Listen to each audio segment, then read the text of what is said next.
October 1884. Appalachian Mountains, West Virginia. The rain came down like nails against the wooden shutters of the Timber Creek settlement. It had been falling for 3 days straight, a cold, merciless autumn rain that turned the mountain roads into rivers of mud and made the forests seem darker than they had any right to be. The kind of rain that made people lock their doors early and whisper prayers before bed. In the flickering lamplight of the settlement's only tavern, men spoke in hushed voices about what they'd heard, about screams that echoed from the deep hollows, about livestock found torn apart, their entrails spread across clearings in patterns that made no earthly sense, about the Henderson family who'd gone silent 3 weeks back, their cabin standing empty with the door wide open and a cold supper still sitting on the table. But it was the silence that frightened them most. The mountains had gone quiet. No birds sang, no wolves howled. Even the wind seemed to hold its breath. The Appalachian Frontier Ranger Corps had been established in 1882, 2 years after the last of the violent labor disputes in the coal towns had finally been put down. They were meant to be peacekeepers, guardians of the vast stretches of wilderness where law had never quite taken root. 37 men strong, they patrolled an area spanning nearly 200 square miles of some of the most unforgiving terrain in America. These weren't ordinary lawmen, they were veterans, most of them. Men who'd seen the horrors of the Civil War and returned home to find that peace was just another kind of battlefield. They knew how to track, how to survive, how to kill when killing was necessary. They wore dark wool coats marked with a simple badge, a pine tree encircled by stars. In the settlements, children were told that if you got lost in the woods, you should look for that badge. It meant safety, it meant civilization, in a place where both were in short supply. Their headquarters sat 15 miles north of Timber Creek, a sturdy log patrol cabin built into the side of Raven's Peak, positioned to oversee the main forest trails. It had been Captain Marcus Vance's idea to build it there. From that vantage point, you could see for miles. You could watch the forests. You could spot trouble before it spotted you. Or so they'd thought. Captain Marcus Vance was 43 years old, though the deep lines carved into his weathered face suggested a man 10 years older. He stood 6 feet tall with broad shoulders that still held military bearing despite the years since Appomattox. His hair had gone completely gray, cut short and practical. A thick beard covered the lower half of his face, unable to hide the long scar that ran from his left ear to his jaw, a remembrance from Antietam. He had a peculiar habit of touching that scar whenever he sensed danger, an unconscious gesture that his men had learned to watch for. When Vance's fingers found that raised line of tissue, something bad was coming. His eyes were the color of storm clouds, and they never seemed to rest, always watching, always calculating. He'd been a major in the Union Army, led men through hell itself, and when the war ended, he'd tried to settle into civilian life. It hadn't taken. The mountains called to men like Vance, men who needed purpose, who couldn't stomach the mundane cruelty of peacetime. Lieutenant James Blackwood was Vance's second in command, and in many ways, his opposite. Where Vance was granite and silence, Blackwood was charm and words. 28 years old, he stood lean and agile at 5'10", with dark hair that fell past his collar and a clean-shaven face that made him look younger than his years. He had the kind of smile that could put nervous settlers at ease, but his green eyes held shadows that smile could never quite reach. Blackwood had been a scout during the war, the kind of man who could disappear into the forest and emerge 3 days later with intelligence that saved battalions. He rolled his own cigarettes with quick, nervous fingers, and he was never without his leather-bound journal, where he sketched maps and wrote observations in cramped, precise handwriting. There was something restless about Blackwood, something that suggested he was always listening to sounds no one else could hear. Sergeant William "Bull" Morrison was the kind of man you wanted beside you in a fight and nowhere near you in a bar. 35 years old, 6'4", built like the draft horses that pulled coal wagons up mountain roads. His hands were massive, scarred knuckles, broken fingers that had healed crooked. His face looked like it had been carved with a dull axe. Flat nose broken multiple times, heavy brow, jaw like an anvil. But it was his eyes that told the real story, pale blue, almost colorless, with a gentleness that seemed impossible in a man who'd killed 17 men in hand-to-hand combat during Shiloh. He rarely spoke, and when he did, his voice came out in a low rumble that you felt in your chest. Bull had a way of standing perfectly still for hours, watching the tree line with the patience of something ancient. He wore a silver pocket watch that had belonged to his father, checking it compulsively every half hour. The watch had stopped working in 1879, frozen permanently at 3:47, but Bull wound it anyway, every morning, like a ritual. These 3 men had formed the core of the Ranger Corps since its inception. They'd chased deserters, broken up moonshine operations, tracked down claim jumpers and murderers. They'd brought order to a place that had forgotten what order looked like, but they'd never encountered anything like this. October 17th, 1884. The first sign came with young Timothy Walsh, a boy of 14 who worked as a runner between the settlements. He'd stumbled into Timber Creek just after dawn, clothes torn, face white as milk, eyes wide with something that looked like madness. He'd been carrying a message from the patrol cabin. Routine supply request, nothing urgent. But somewhere along the trail, he'd seen something that had broken something inside him. At first, he couldn't speak, just stood there in the middle of the muddy street, trembling, his lips moving without sound. When Doc Morrison, no relation to Bull, finally got some whiskey into him, the words came out in a rush. Trees. They carved them. Symbols. All around the trail to the cabin. Hundreds of them, cut deep into the bark. And the smell. God. The smell like copper and rot and something else. Something sweet that made my stomach turn. I ran. I know I shouldn't have, but I ran. And I heard. He couldn't finish. Started sobbing instead. Great gasping sobs that shook his thin frame. Doc Morrison examined him, found no injuries except scratches from running through underbrush, but the boy's pupils were dilated huge and his heartbeat raced like he'd run a marathon. Shock, the doctor said. Severe shock. They put Timothy in a back room of the tavern to rest, gave him laudanum to calm his nerves, but through the walls, people could hear him muttering in his sleep. 37 went in. The symbols know. The symbols are counting. 37 went in. 37 went in. 37. The message reached Captain Vance by mid-morning. He stood in his small office above the general store, reading the hastily scrawled note, his fingers unconsciously moving to touch the scar on his jaw. Blackwood watched him from the doorway, a hand-rolled cigarette burning between his fingers. "We need to send someone to check the cabin," Blackwood said quietly. Vance was silent for a long moment, staring at the rain-streaked window.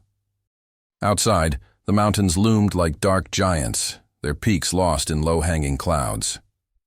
37 men, Vance said finally. "The entire Corps is at that cabin for the monthly assembly. We scheduled it for yesterday." Blackwood's cigarette stopped halfway to his lips. "All of them?" "Every ranger except us 3. I kept us back to handle the settler disputes in town." Vance folded the note carefully, precisely, his movements controlled. "Bull's out at the Clemens farm, dealing with the boundary issue. Get him. We ride within the hour. Marcus," Blackwood hesitated. "The boy, what he said about the symbols.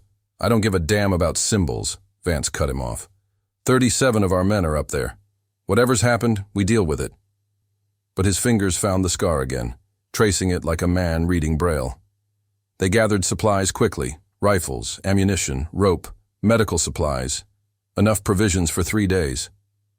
The rain had finally stopped, but the sky remained the color of lead, and a mist had risen from the forest floor, turning the trees into ghostly silhouettes. Morrison arrived within the hour, his massive form covered in mud from the ride. He listened to Vance's briefing in silence, his pale eyes never blinking. When Vance finished, Bull simply nodded and checked his broken pocket watch.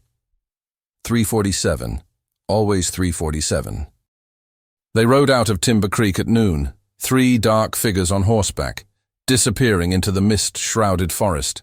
Behind them, settlers watched from windows and doorways, making signs against evil that their grandmothers had taught them. The trail to the patrol cabin wound through 15 miles of dense forest, following old game paths and logging roads. Normally, it was a 4-hour ride. Today, with the mud and the fog, it would take longer. They rode in silence for the first hour, the only sounds the squelching of hooves in mud and the steady drip of water from the leaves above. The forest pressed in on all sides, ancient oaks and chestnuts, their trunks thick as houses, their branches forming a canopy that blocked what little light filtered through the clouds. It was Morrison who noticed them first. His hand went up, signaling a stop. He dismounted without a word, walking to the nearest tree.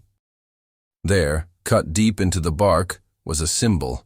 It looked like a circle with lines radiating outward, but the lines were wrong. They curved and twisted in ways that hurt to look at. The cuts were fresh, the exposed wood still weeping sap like blood. "Christ," Blackwood whispered, sketching it quickly in his journal. They found another one 50 yards further, then another, then a dozen more, carved into trees on both sides of the trail. Some were the same symbol. Others were different, geometric patterns that seemed to shift and change if you looked at them too long. Vance's jaw was clenched so tight his teeth ached. He'd seen battlefield madness before, seen what fear could make men do. But this was different. This was deliberate, methodical. Someone had spent hours, maybe days, carving these symbols. Someone had marked this trail like a path to damnation. The smell hit them 2 hours later, exactly what the boy had described.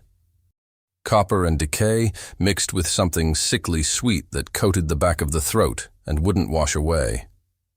Morrison stopped his horse, testing the air like a wolf. His massive frame had gone rigid. "Death," he rumbled. "Lots of it." They pushed forward, hands on their rifles now, eyes scanning the darkening forest. The mist had grown thicker, reducing visibility to barely 20 feet. The trees seemed to lean in, watching.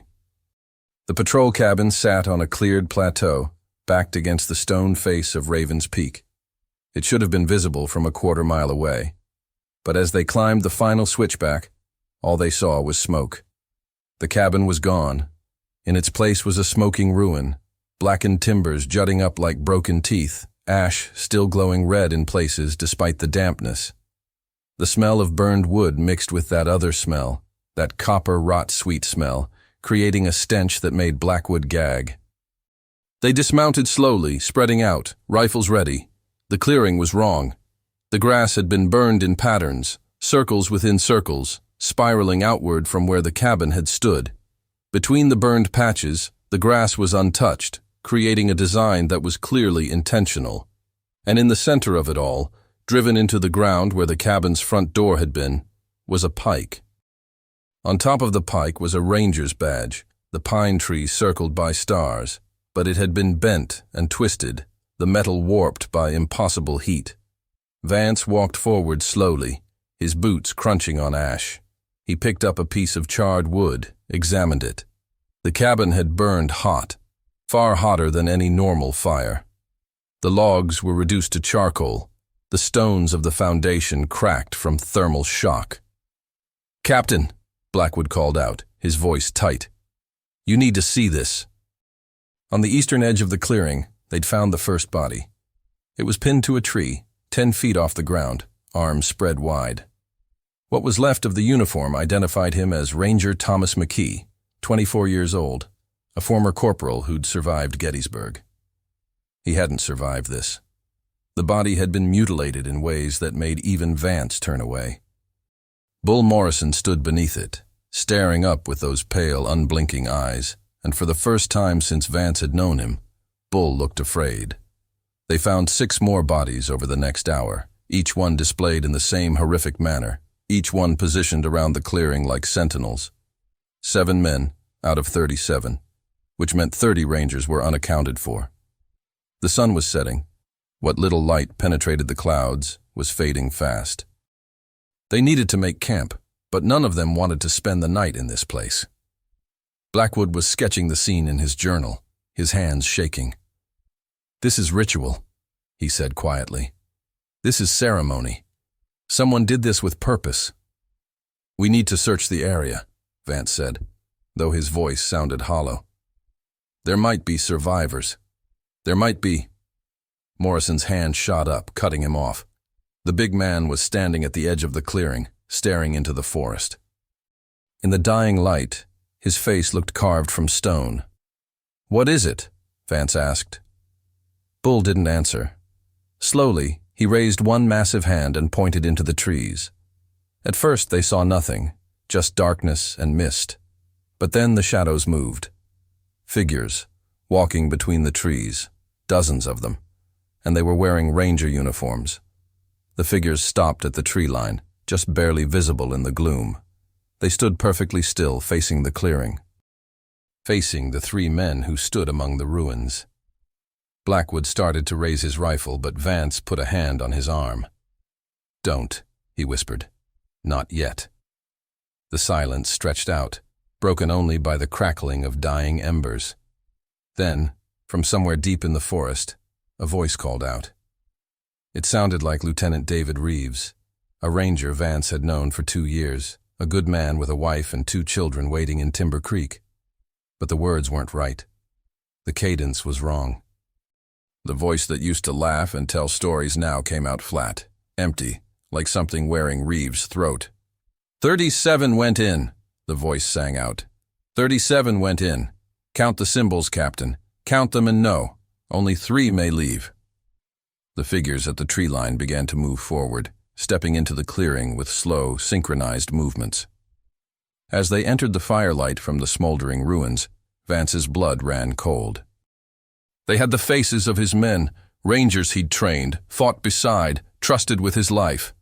But their eyes were wrong, empty, black as void, and carved into every visible inch of their skin were the same symbols that marked the trees. Morrison chambered a round in his rifle, the sound impossibly loud in the stillness.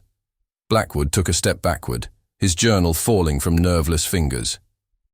Captain Marcus Vance stood his ground, his hand unconsciously moving to touch the scar on his jaw, and realized with absolute certainty that whatever had happened to his 37 men, whatever had burned the patrol cabin to ashes and turned the clearing into a ritual ground, it wasn't over.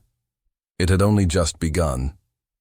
The figures moved closer with that same mechanical synchronization, left foot, right foot, left foot, as if controlled by invisible strings. In the dying firelight, Vance could now see details he wished he couldn't. The symbols weren't just carved into their skin. They were moving, writhing beneath the surface like living things, the patterns shifting and reforming with each step the corrupted rangers took. "Fall back to the horses," Vance ordered, his voice steady despite the ice water flooding his veins. "Slow! Don't run!" They retreated in a tight triangle, rifles trained on the approaching figures. 30 men, no, Vance counted again. 28 men wearing ranger uniforms stepped into the clearing. 2 were still missing from the original count of 37. The voice came again, from the throat of David Reeves. But it echoed from all of them simultaneously, a chorus of dead tongues. "The mountain hungered. We fed it. Now it feeds through us." Morrison fired first, a single shot aimed at what used to be Ranger Joseph Crawford. The bullet hit center mass, exactly where it should have dropped a man. Crawford staggered backward 1 step, then continued forward. No blood, no cry of pain, just that relentless, synchronized march. "Jesus Christ," Blackwood breathed, firing 3 rapid shots. Each one found its mark, each one did nothing. They reached the horses. Vance's mount was already panicking, eyes rolling white, pulling against the reins. He grabbed the saddle horn, preparing to mount, when Morrison's massive hand clamped on his shoulder. "The boy," Bull rumbled, pointing to the tree line opposite the approaching figures. There, barely visible in the shadows, stood Timothy Walsh. The 14-year-old messenger who'd run screaming into Timber Creek that morning was here, 100 yards from where he should have been sleeping off laudanum. His clothes were still torn, his face still pale, but his eyes were wrong. Black. Empty, just like the others.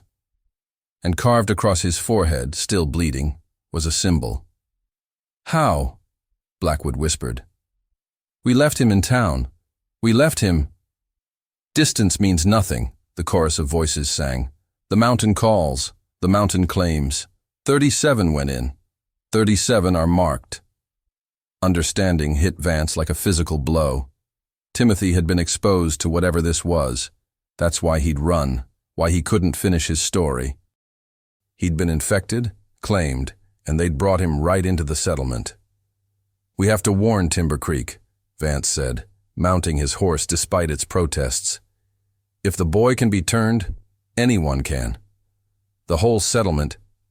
The corrupted rangers were 50 feet away now, close enough to see that their fingers had elongated, the nails blackened and sharp, close enough to see that their mouths hung open in permanent, silent screams. They rode. The horses needed no encouragement, terror driving them faster than spurs ever could. Behind them, Vance heard the sound of pursuit, not running footsteps, but something worse. The rustling of many bodies moving through underbrush with inhuman speed, unhindered by darkness or terrain. The trail was treacherous in the dark, made worse by the mud and the mist. Blackwood's horse stumbled, nearly throwing him. Morrison grabbed the reins, keeping both mount and rider upright through sheer strength. They'd covered maybe 3 miles when they heard the screaming. Not behind them. Ahead. The sound came from the direction of Timber Creek, dozens of voices raised in terror and agony, echoing through the mountains. Gunshots punctuated the screams. Then came a sound Vance had never heard before, a low, resonant humming that seemed to vibrate through the earth itself. Morrison pulled his horse to a stop so abruptly it nearly sat down. His face, barely visible in the darkness, had gone slack with something beyond fear. "The watch," he said, pulling out his father's broken pocket watch. The hands were moving. Impossibly, the watch that had been frozen at 3:47 for 5 years was now ticking, the hands spinning backward, faster and faster, the mechanism inside whirring like an angry wasp. "Bull, we don't have time," Vance started. "No." Morrison's voice was barely a whisper. "My father, he was here. 1847. He was part of the first survey team. 15 men came to map these mountains. My father was the only one who returned. He never spoke of what happened, but before he died, he gave me this watch. Told me it stopped the moment he saw what lives in Raven's Peak." The humming grew louder. The ground beneath them began to vibrate. 3:47, Morrison continued, his pale eyes wide. 3:47 in the afternoon of August 19th, 1847. That's when his team died, and now it's happening again. The cycle. Every 37 years. 37 men. Always 37.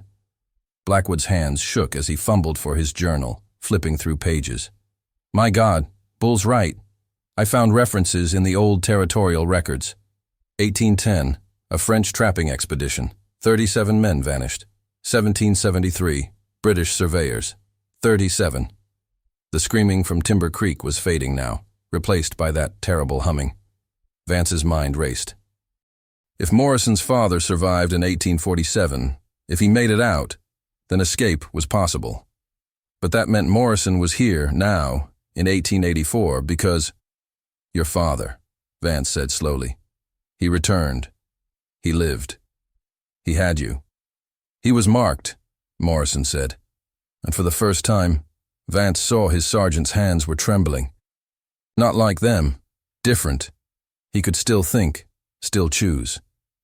But he was changed. And he knew. He knew it would call me back. That's why he gave me the watch. Not as a keepsake. As a warning. Bull slowly unbuttoned his shirt.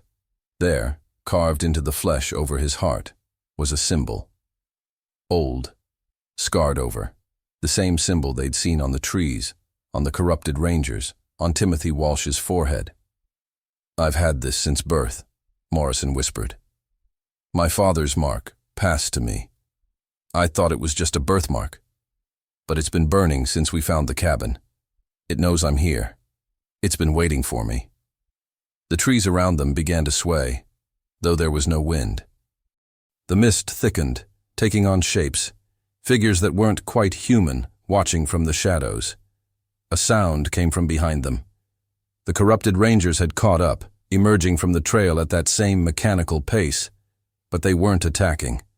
They were forming a circle, surrounding the three men and their horses, and from the direction of Timber Creek, through the mist and the darkness, came more figures. Settlers, dozens of them. Men, women, children, all walking with that same synchronized step, all bearing fresh-carved symbols on their skin. Among them, Vance recognized Doc Morrison, the tavern keeper, the general store owner. An entire settlement, turned in hours. 37 went in, they chanted in unison. The mountain has fed. The cycle continues. But 3 are chosen. 3 may yet choose. The circle of corrupted souls parted, creating a path. The path led not toward Timber Creek, not back to the patrol cabin, but deeper into the mountains, toward Raven's Peak itself. A figure emerged from that direction, one Vance hadn't seen among the marked rangers. It wore the tattered remains of a ranger uniform from decades ago, the fabric rotted and stained. But Vance recognized the face from an old photograph Morrison had once shown him. William Morrison, Senior Bull's father. Dead for 3 years. Walking. The corpse's mouth moved, and though the voice was hollow, ancient, it held a terrible clarity. "My son. I opened the door in 1847. I bargained for my life, and the mountain accepted one in exchange for many. I became its messenger. Now the door is open again. 37 have fed it. But the cycle demands more. It demands understanding. It demands witnesses." The elder Morrison's black eyes fixed on Vance and Blackwood. "You 3 have a choice. Walk the path. Enter Raven's Peak. See what hungers in the deep. 3 may enter and 3 may leave, if you carry the truth forward. Or flee now, and the mountain will consume everything, every settlement, every soul for 100 miles. The hunger grows with each cycle. Soon, it will not stop." Vance's hand found his scar, tracing it. His mind catalogued impossible options. 37 rangers dead or turned. An entire settlement corrupted. And now, a choice. Face whatever dwelled in Raven's Peak, or let this contagion spread. "It's a trap," Blackwood said, though his voice shook. "It has to be a trap." Morrison stared at the walking corpse of his father, tears streaming down his face. He knew. All those years he knew this day would come. That's why he never left the mountains. He was keeping watch, waiting. The circle of marked souls began to hum again, that resonant frequency that made teeth ache and bones vibrate. The mist swirled faster, forming patterns, symbols, questions written in vapor. Vance looked at his 2 companions, the only family he'd had since the war ended. Blackwood, brilliant and broken. Morrison, gentle and cursed. Good men, caught in something beyond comprehension. "We go," Vance said finally. "We see what this thing wants us to see. We learn the truth, and if there's a way to stop this, to save what's left, we find it." "And if there isn't?" Blackwood asked. Vance checked his rifle, his jaw set. "Then we make sure someone knows. Someone who can warn others before 1921, before the next cycle." They dismounted. The horses bolted immediately, crashing through the circle of corrupted souls and disappearing into the night. Smart animals. The 3 men walked toward the path, toward Raven's Peak, toward whatever waited in the mountain's heart. The circle of marked souls parted silently, creating a corridor of flesh and symbols. As they passed through, each corrupted soul reached out to touch them, just a brush of fingers against shoulder, arm, face. Each touch burned like ice. Each touch left a tingling sensation that spread like frost through their veins. The path led upward, into darkness so complete it seemed solid. But symbols carved into stones along the way began to glow with a faint, sickly phosphorescence, lighting their way. Behind them, the humming reached a crescendo, then stopped. When Vance looked back, the corrupted souls were gone. The clearing was empty except for mist and darkness. They were alone now, alone with whatever waited ahead. The path wound upward through stone corridors that couldn't exist, not naturally. The walls were too smooth, too precise, carved with architectural intention that predated any known civilization. The glowing symbols provided just enough light to see the way forward, but not enough to dispel the darkness that pressed in from all sides. They'd been climbing for what felt like hours, though time had become meaningless. Blackwood's pocket watch had stopped. Morrison's inherited timepiece spun wildly, the hands blurring into circles. Even Vance, who'd learned to measure time by his heartbeat during long marches, had lost all sense of duration. The air grew thicker as they climbed, taking on a texture, humid and heavy, like breathing through wet cloth. The temperature fluctuated wildly, freezing cold one moment, stifling heat the next, and underneath it all, that smell, copper and rot and sickly sweetness, growing stronger with each step. Blackwood had been sketching in his journal by the phosphorescent light, documenting every symbol, every turn, every impossible angle of stone. His hands moved automatically now, artist's instinct overriding terror. "These symbols," he said, his voice echoing strangely in the corridor. "They're not random. They're telling a story. Look, this one represents hunger, this one, sacrifice, and this—" He stopped, his pencil hovering over the page. "This one means door." Morrison had been silent since they'd seen his father's corpse. The big man's face was a mask of stone, but his pale eyes were distant, seeing things beyond the present moment. "My father tried to warn me," he said suddenly. "When I was young, he'd wake screaming. Always the same words. Don't feed the mountain, don't open the door. I thought it was just war nightmares. Every veteran has them." "But it wasn't the war," Vance said quietly. "No, it was this. He saw something in 1847 that broke him. And when the mountain offered him a choice, his life for his silence, he took it. He became its servant, its messenger, preparing for the next cycle." Morrison's hands clenched into fists. "He knew I'd come back. The mark on my chest ensured it. I'm part of this cycle whether I want to be or not." The corridor opened into a vast chamber, and they stopped, staring. The cavern was enormous, cathedral-sized, with a ceiling lost in darkness above. But it wasn't natural. Every surface was covered in symbols, carved so densely they overlapped, creating patterns within patterns, meanings layered so deep it hurt to look at them. In the center of the chamber was a pit.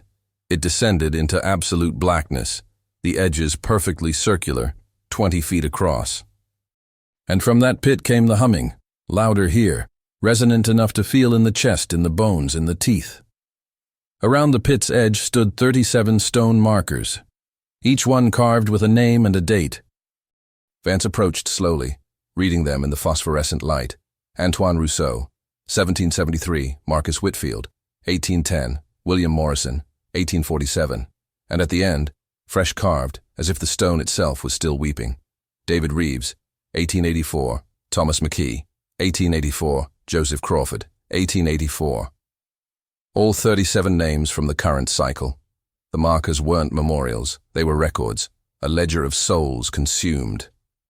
"God, help us," Blackwood whispered, and his voice carried across the chamber, echoing back, distorted. "Help us. Help us, help us." From the pit, something stirred. It wasn't a sound exactly, more like a shift in pressure, in reality itself. The symbols on the walls began to pulse, glowing brighter, and the humming changed pitch, becoming almost melodic. A voice emerged from the darkness below, not spoken but felt, vibrating through the air itself. Witnesses, you have come to witness. It wasn't words in any language. It was pure meaning, translated directly into understanding. Ancient, vast, hungry. Morrison stepped forward, his jaw set. What are you? What lives in this mountain? I am what was here before the mountains rose. I am what will remain when they fall. I am the hunger between moments, the silence between heartbeats. Your kind named me once, in languages now forgotten. Now I have no name, only purpose. Vance raised his rifle, knowing it was useless, but unable to stop himself. The cycles, the 37, why? 37 is the number of doors. 37 souls, freely given, open the path between what is and what should not be. Every 37 years, the alignment comes. The stars remember, the earth remembers, I remember, and I feed. Freely given? Blackwood's voice cracked. You corrupted them, turned them into... They chose. Every soul chooses. Fear opens the door. Curiosity opens the door. Greed, anger, desperation, all doors. Your rangers came seeking answers to the disappearances. They found symbols, they investigated, they opened themselves, and in that opening, I entered. The pit began to glow with a sickly green light. Shapes moved within it, vast, impossible geometries that hurt to perceive. But you three, you are different. The marked one, and Morrison flinched as if struck, carries his father's bargain. The seeker, Blackwood gripped his journal, records truth for those who follow, and the soldier, Vance felt pressure against his scar, bears the wound of survival. You three may witness and depart. You three may carry the warning. Warning? Vance demanded. What warning? The cycles grow shorter. The hunger grows deeper. Once, I woke every century. Then every half-century. Now every 37 years. Soon, I will not sleep. Soon, the doors will remain open. And when that day comes, your world will feed me entirely. Morrison's birth symbol began to glow through his shirt, burning bright enough to cast shadows. He gasped in pain, dropping to one knee. The marked one may stop it. His father opened a door in 1847. He bargained. He survived. But the bargain passes to the son, you. And Morrison's entire body convulsed. You can close what your father opened, but the price is the same it has always been. One life given freely can seal the door. 37 years of silence, purchased with willing sacrifice. Blackwood grabbed Morrison's shoulder. No, Bull, no. There has to be another way. But Morrison was staring into the pit, and on his face was something Vance had never seen before. Acceptance. My whole life, the big man said quietly, I've felt like I was waiting for something. Like there was a purpose I couldn't name. This is it. This is why I was born marked. Why my father's guilt became my inheritance. We can find another way, Vance insisted. We can research, prepare, come back in force. And how many will die while we prepare? Morrison stood slowly, the symbol on his chest blazing. How many settlements will be consumed? How many cycles before it doesn't sleep at all? The marked one understands. One life now, or countless lives later. This is the mathematics of sacrifice. This is the bargain. Morrison walked toward the pit's edge. Vance grabbed his arm, but the big man's strength was absolute. He kept walking, pulling Vance along. Tell Mary, Morrison said, referencing the widow in Timber Creek he'd been courting for 6 months, too shy to speak his feelings. Tell her I thought of her. At the end. Bull, goddammit. Morrison turned, and his eyes were clear. Human. More alive than Vance had ever seen them. I choose this, he said simply. Not the mountain. Not fate. Me. William Morrison, Jr. Chooses to close the door my father opened. This is my choice. He handed Vance his broken pocket watch. It had stopped again, 3:47. Then he stepped backward into the pit. There was no scream, no cry, just a sound like a door closing, final, absolute, irreversible. The green light flared, blinding, and when it faded, the humming had stopped. The symbols on the walls went dark. The presence, the vast, hungry thing, had withdrawn. In the silence, Blackwood's journal fell from his shaking hands, pages scattering. Vance stood at the pit's edge, staring down into darkness that no longer felt alive. A new stone marker rose from the floor beside the pit, fresh carved, William Morrison, Jr., 1884. The willing sacrifice. The door is closed until the stars align again. They found their way out in darkness, following memory and instinct. The symbols no longer glowed. The corridors seemed smaller, more natural, as if the mountain itself was shrinking back to normal. Dawn was breaking when they emerged from a cave entrance they hadn't noticed before, halfway down Raven's Peak. Below them, Timber Creek sat quiet in the morning mist. Too quiet. They descended quickly, weapons ready, expecting to find the settlement consumed. But as they entered the main street, they found people going about their morning routines, drawing water, opening stores, calling to each other. The tavern keeper waved to them. Doc Morrison stepped out of his office, medical bag in hand, heading to a house call. No symbols, no corruption, no memory of the night before. Timothy Walsh was sweeping the porch of the general store, his face peaceful, unmarked. Blackwood grabbed the boy's shoulder. "Timothy, do you remember? The symbols? The cabin?" The boy looked at him with clear, confused eyes. "Sir? I've been sick in bed for 3 days. Doc says it was fever. Why?" They checked the patrol cabin. It stood intact on Raven's Peak, smoke rising from its chimney. Inside, they found 34 rangers going about their duties, preparing for the day's patrol. 34, not 37. Ranger Reeves greeted them warmly. "Captain Vance, we expected you yesterday for the assembly." "Where's Sergeant Morrison?" The Rangers had no memory of the cycle. The settlement had no memory. It was as if the night of October 17, 1884 had been erased from everyone's mind except two. Except the witnesses. 1 week later, Vance and Blackwood stood in Vance's office above the general store. Between them lay Blackwood's journal, filled with sketches and notes, and Morrison's pocket watch, forever stopped at 3:47. "We have to record this," Blackwood said. "Someone has to know, for next time, for 1921. Vance traced his scar, staring out the window at the mountains. "Who would believe it? We have no proof, no bodies, no burned cabin, just a story and a dead man no one else remembers. We remember. That has to count for something. Bull remembered too.